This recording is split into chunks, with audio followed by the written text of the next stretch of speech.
So let's have 3D. Now, anong meron dito sa 3D? So yung formula natin last time is we have X bar, Y bar, and then kung 3D tayo, we have an additional here, the Z bar. No? So basically, the same na yung gagawin natin. Pero meron lang tayong nalagdag na expression along Z. Okay? And then, ma-apply pa rin natin yung mga center of symmetry, axis of symmetry. As long as meron tayong symmetry, we know that its centroid is located along that axis. No? So for example, we have a cone.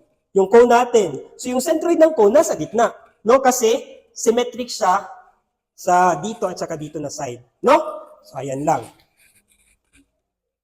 So the same as with the 2D, meron din tayong tables for 3D. So what you need to do is also to memorize this. No? Yung mga tables natin. So ayan, parabolic, spandrel, cone, pyramid, no? So marami, medyo marami. So ito. So sa volumes natin, the same as with the 2D. Kung sa 2D natin, we have composite areas and non-composite areas, the same as with 3D. We have composite volumes and non-composite volumes. For composite volumes, the same pa rin yung gagawin natin. Gagawa tayo ng table. For non-composite volume, yung gagawin natin is the same pa rin, mag-integrate tayo. No? Integration. Pero mamaya ituturo ko yan paano integrate. First, dito muna tayo sa composite. No? Composite meaning made of regular shape geometries. No? So ayan, let's have this example.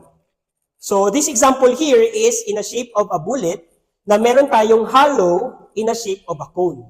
No? So kung i-construct natin yung figure na yan, that is just a combination of semicircle plus cylinder minus a cone. No? So tabulate natin, semicircle, cylinder, cone. No? So the same yung gagawin, tabulate natin yung volume, centroids nila, and then the product of the centroid and their volume. No? So sige, ano yung volume ng semicircle? Hindi natin alam, no? So isa yan sa mga dapat i-memorize natin. No? Ano yung volume ng circle? 4/3 pi r cubed, tama? Na semicircle man, so we have 1/2. No? Ano naman yung volume ng cylinder? Volume ng cylinder is just base times height. No? Base times height. Ano yung base niya? Circle. Ano yung height niya? Ayan lang. So ano yung base niya? Circle. Ano yung formula ng circle? Pi r squared. Ano yung height niya? H. So yan, automatic yung volume. Now, ano naman yung cone? Volume ng cone. Volume ng cone is just 1/3 of the volume of the cylinder. No? So we have here 1/3 ng pi r squared H. No? We have 1/2 ng sphere. We have base times height. We have 1/3 ng cylinder. No? So ayan, substitute lang natin. 1/2 times 4/3 pi times, ano yung R? R dito. R nito is, sinabi ba sa problem? Ay, 60. No, so we have 60. So we have 60 to the cube. Okay? Equals, we have pi times, ano yung R? The same pa rin, no? 60 squared times, ano yung H? Length nito? We have 100. 100. Then ito, we have 1/3 times pi times r na 60 squared times the h. Height nito, the same pa rin, 100, no? So we have 100. Okay? So ayan lang. So kung i-total natin to using our calculator, this is equal to 1.206 times 10 to the 6. This is the summation of all the volumes. Now again, in summing this one, ito siya is positive, positive. This one here is negative. No? Negative kapag mag-take away tayo. Okay? So maraming student na nagkakamali dito. No? Nakakalimutan yung negative. Always remember the negative, no? And then, kailan magiging negative yung centroid? Kapag nasa negative axis. So, sa tatlong figure dito, ano yung may negative na centroid? The semicircle. No? So, semicircle. So, yung semicircle natin is negative daw. Ito. So, we have negative. Negative what? Nasa table pa rin yan. No? So, yung ano natin, yung semicircle natin, ay anong tawag dito? Semisphere natin, its centroid is located about 3/8 ng radius. 3 over 8. That's why we have here 3 over 8 times 60. No? So we have negative 3 over 8 times 60. Pakalkyo daw, ilan eh? Okay, negative 22.5. Next one, ito. Ano yung centroid ng cylinder? Nasa gitna, no? And it's located 50. Kasi yung total length, 100 divided by 2, we have 50. That is positive 50. How about this one? Sa cone. Di ba yung triangle natin? Sa triangle natin, yung centroid niya is located 1/3 from the base. Tama? Now, if we have a cone, ayan, its centroid is located 3/4 from the base. No? So kung ito, kung triangle lang, 1/3 from the base. But if we have a cone, that is 3/4 from the base. No? 3/4 from the base. So that's why we have here 3/4 times yung height niya, 100. No? So we have here 3/4 ng 100. And that is positive. Okay? Klaro? Again, for the semicircle, its centroid is 3 over 8 ng radius. Ito siya is 1/2 ng height. Ito siya is 3/4 ng height from the base. Klaro? Sige, so multiply na natin to. Ito times ito equals dito. No? So, sulat ko na lang. We have negative 10.18 times 10 to the 6. 56.55 times 10 to the 6. Negative 28.28 times 10 to the 6. Kung i-total natin to, that is summation of x bar v, that is equal to 18.09 times 10 to the 6. So, ayan lang. Now, ano yung hinahanap dito? Centroid, di ba? So, yung centroid natin is, sa 3D, we have x bar, y bar, and z bar. Because of symmetry, ano kaya yung mga zero natin dito? Sige daw. Ano yung mga zero sa centroid? Sa tatlo, ano yung zero? So, it is located dito lang, di ba? Dito. So, 0 yung y, at saka 0 yung z. So, the centroid is 0 yung y, 0 yung z. So, we're left with x bar. Ano yung x bar natin? That is summation of x bar v over v. So, ano to siya? We have 18. 18.09 times 10 to the 6. And then the volume is 1.206 times 10 to the 6. So, cancel, cancel. X bar is located 15 mm. So, ayan lang. 15 mm. Okay, proceed pa tayo. Wala pa ta sa integration, no? So, sige, let's have this one. So, composite volume pa rin tayo, no? So, ano kaya compose ito? So, yung hinahanap dito is ano yung centroid ng volume na to. So, this figure can be created using anong mga regular shape ng mga geometries. We have rectangle, quarter circle, and minus 2 cylinders, no? So, ayan lang. So, basically, parang ganito lang. Ayan.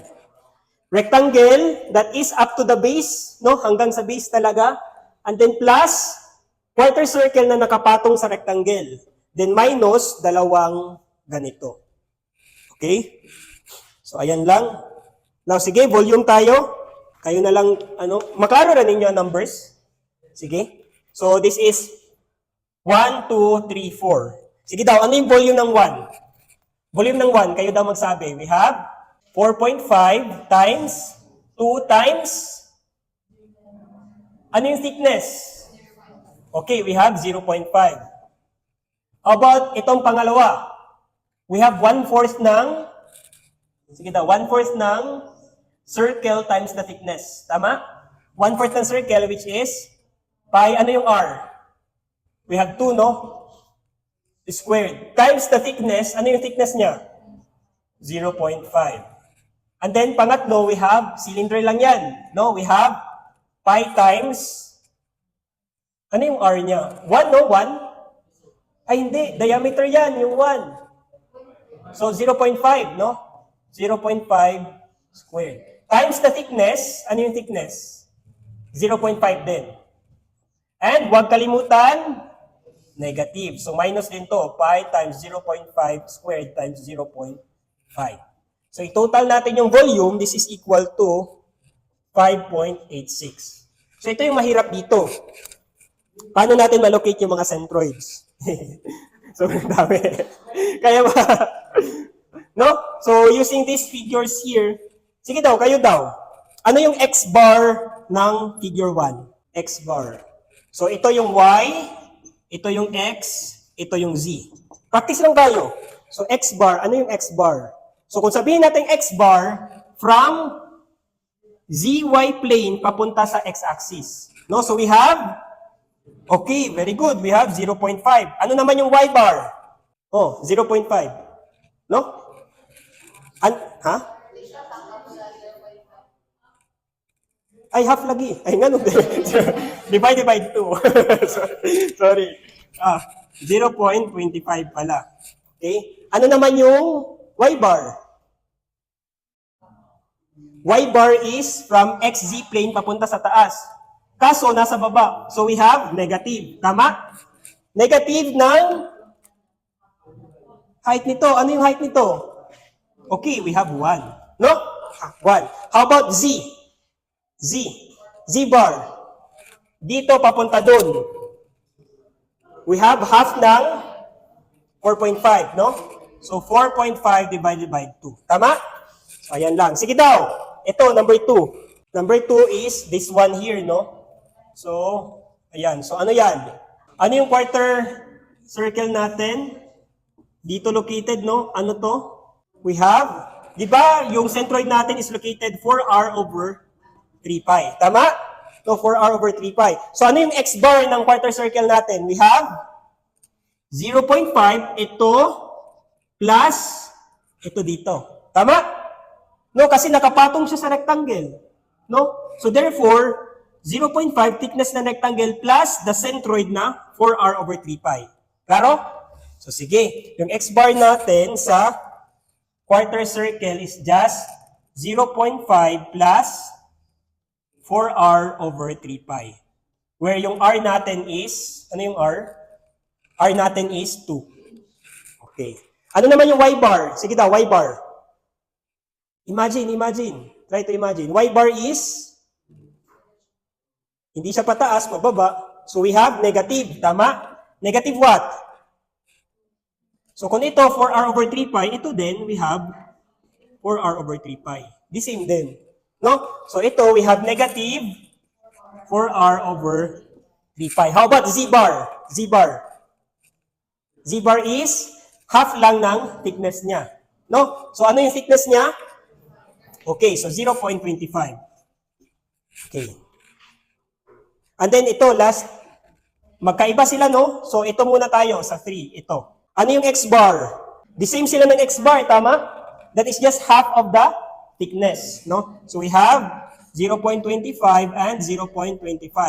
How about y bar? The same sila, negative. But, the same din sila. No, tama? The same. So, ano yung distance niya?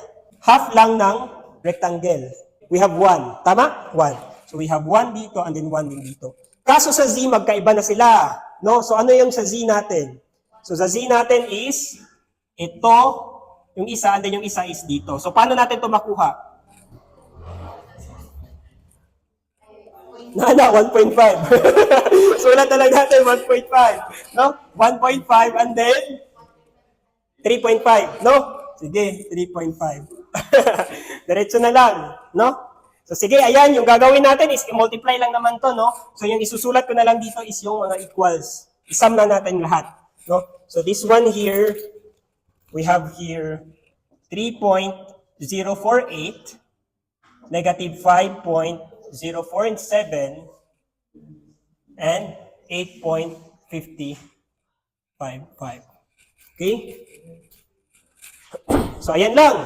So, to get x bar, that is just summation of x bar v over v. So, that is just 3.048 divided by 5.86.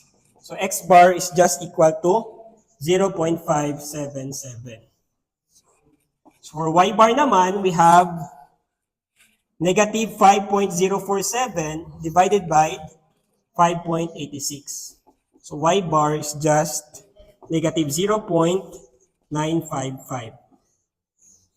And then lastly, z bar, we have ito, no?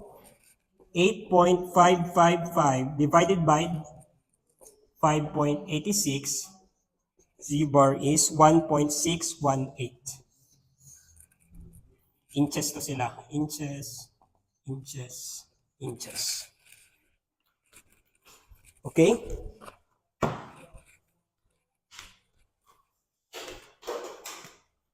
So yung mga problem na to, easy lang, no? Kung alam natin yung mga volume, yung mga area, no? Kung memorize lang natin. Kasi substitution lang naman, no? Lagay lang natin sa table, and then mag-sum lang tayo, mag-minus, and then okay na.